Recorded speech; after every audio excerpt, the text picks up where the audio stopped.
So that's 17. Now, if we go into the 18th century, you have the Enlightenment, right? And the Enlightenment is basically puts human reason in the center and makes it the standard of all knowledge, including moral knowledge. Now, what falls by the wayside here? Revelation. Revelation gets discredited. We're talking about specifically the Bible, because that's revelation for the West, was the Bible, the Christian and Jewish scriptures. So this is discredited for, higher biblical criticism, very important here. I know you've had many guests on here who are world experts who have discussed that issue. Also, geological findings, which were incompatible with a straightforward reading of Genesis, the timeline of Genesis.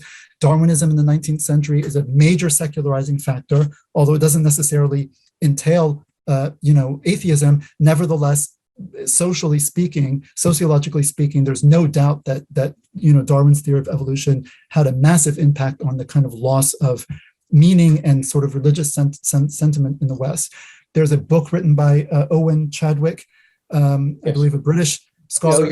Yeah, professor at Cambridge, I think. The secularization of the European mind in the 19th century. So it's really the 19th century where all of this stuff trickles down, and the average everyday person in the West mind becomes secularized. And so at the beginning of the 19th century, you cannot be hired in a university to teach if you're an atheist.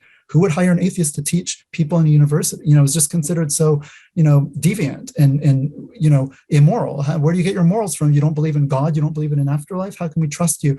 And by the end of the century, you have Nietzsche famously declaring, again, blasphemous from a Muslim perspective, quote unquote, God is dead, right? And in the space of 50, 60 years. Right. So anyway, that's jumping ahead. So 19th century. So we have the rise of the materialistic mechanical worldview pursuant to this scientific revolution. You have the Enlightenment of the 18th century, then liberalism.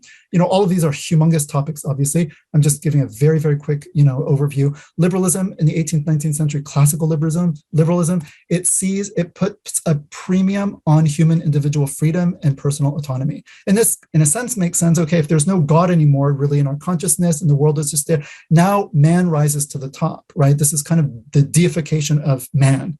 Mm-hmm. So we are at the center. We are sovereign. We can rule the world. We're no longer standing under a God. The world is not standing. We are the masters. We're in control, and we demand absolute, maximum freedom and autonomy as a species to do whatever we want, to the planet, with the planet, whatever, and also in our own societies to structure them the way we want in our own lives as well. We have this ultimate freedom and autonomy. So freedom, of course, everyone, appreciates freedom when you talk about political freedom from tyranny and so forth and oppression, of course, but the modern psyche has a very particular notion of freedom, which goes well beyond that. It's almost a fetishization. I am here.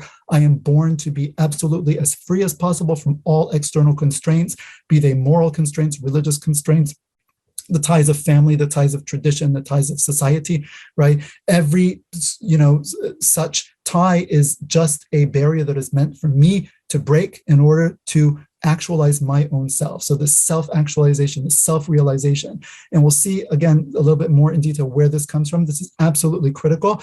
And this is very deeply embedded in current discourses surrounding sexuality in general in the West, and homosexuality and LGBT in particular. And again, these assumptions lie so deep beneath the surface that we are really not aware of their presence, because they're so buried. And they've impacted our psyche so much that we just, of course, like that's just natural. You just think that's the way the world has always been. That's the only way to see it. And you don't realize that this is actually just a particular way. I see the sun reverberating on my face, so excuse me. So you have that.